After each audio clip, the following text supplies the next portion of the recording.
National Union of Rail, Maritime and Transport Workers is to praise the London firefighters who are fighting not just on the basis of a selfish issue of their terms and conditions, but on the issue that we want proper firefighters, not boring the bag firefighters that they can bring in with half a day's notice to supposed to look after the security and safety of the people in London, especially our members on the Tube and the National Union Railways.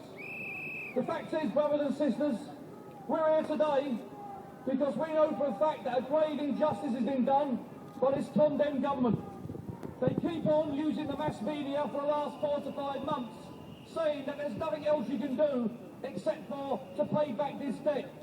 It's strange, you know, that we've only just paid the debt back from the Second World War only 2 years ago, but I don't see these debts have to be paid back so quickly. It's remarkable when the boy George Osborne turns around and says that it's nothing more than running up your credit card. When you run your credit card up, you've got to pay it back. Well, I'll tell you what, that is a good analogy. I'll say it's not the analogy that this government's used. The analogy they have actually operated is someone stolen your credit card, run it up to the maximum limit, and then ask you to pay it back after someone else has stolen it. And the reality is pretty clear. This has got nothing to do with paying the debt back.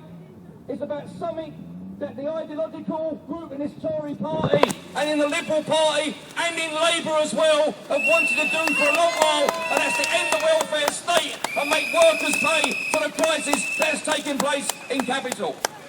You know, it's unbelievable that the biggest thing that Labour could have done yesterday, because they can't escape the punishment as well, the biggest thing that Labour could have done yesterday was turn up in Parliament. That might be very hard for someone to do on a Friday, but there's workers out there that would cry to get up and do a day's work on a Friday.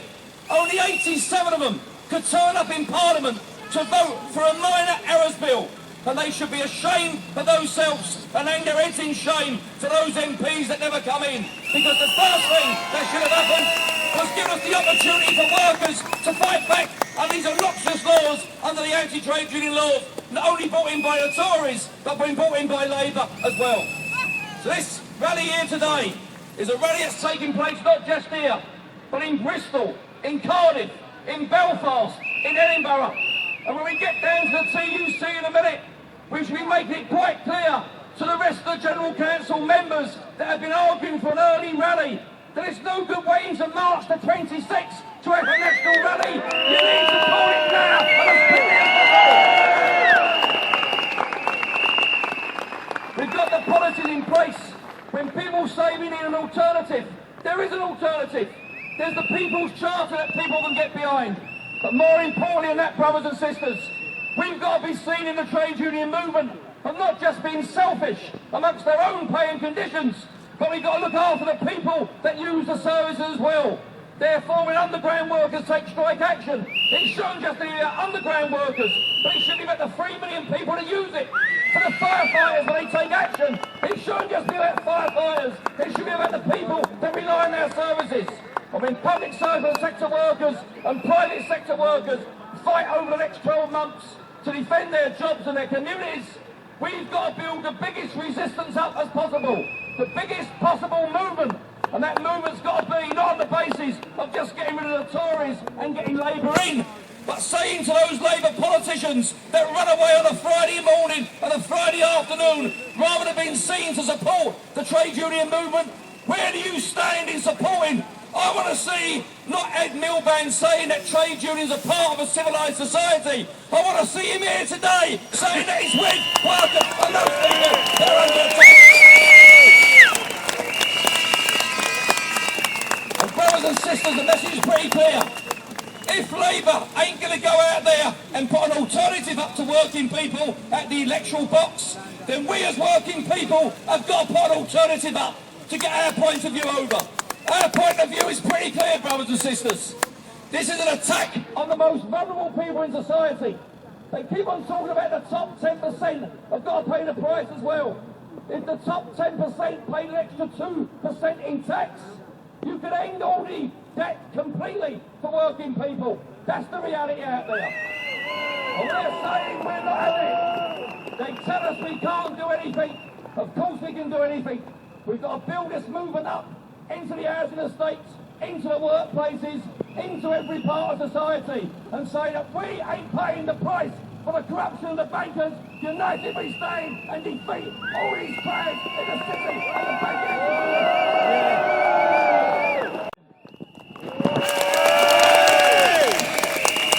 Well, comrades, brothers and sisters, what a magnificent turnout to send a message to the SIRTOC and to the TUC that trade unionists and working people across the country are prepared to start a fight back against the cuts agenda that we're facing. It's been mentioned our members in London are on strike today, and I just want to say a couple of words about that. Firefighters provide an emergency service, and they do not want to be on strike today or any other day. But you need to think about what's being done to them.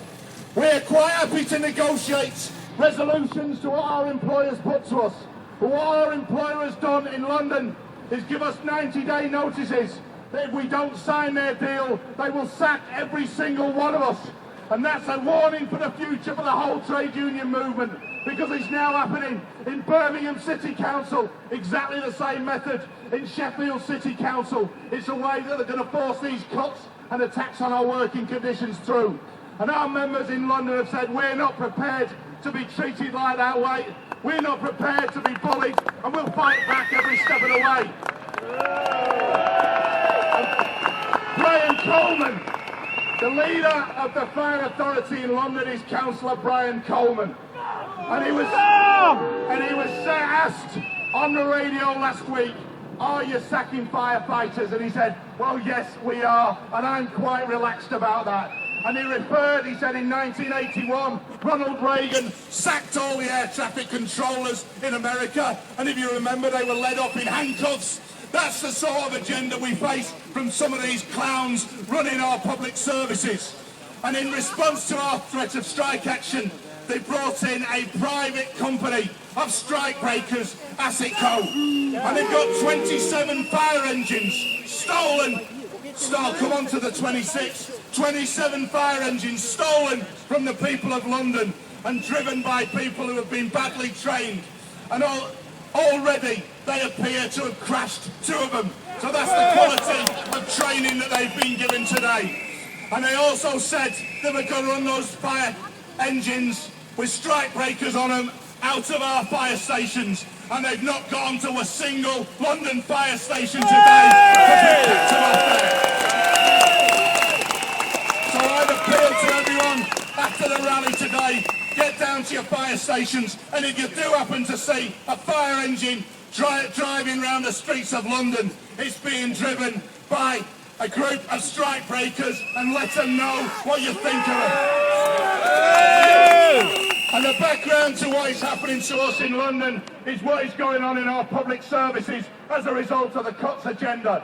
Their agenda is to dismantle our welfare state.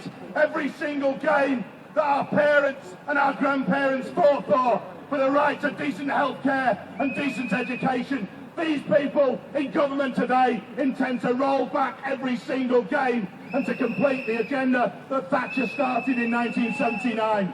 And I have to say, if the Labour Party want to say 20% cuts are some sort of alternative, I say that is no alternative whatsoever to what the coalition are doing. We don't want any cuts in our public services. And if they're not prepared to fight, ordinary people at local level, through their communities, through their trade unions, need to build a movement on a scale that has not been seen for decades. And we need to organise strike action across our public services, supported by our communities. And we can, if we organise, stop them in their tracks. They will always tell us that there is no alternative. And we've been told that throughout history. And if we'd listened to him in the past, we would never have won the right to be in trade unions, or the right to vote, or the right to decent health care. So when they say there is no alternative, we, working people, trade unionists, will build our own alternative from here and now on. Solidarity, get organised and fight back.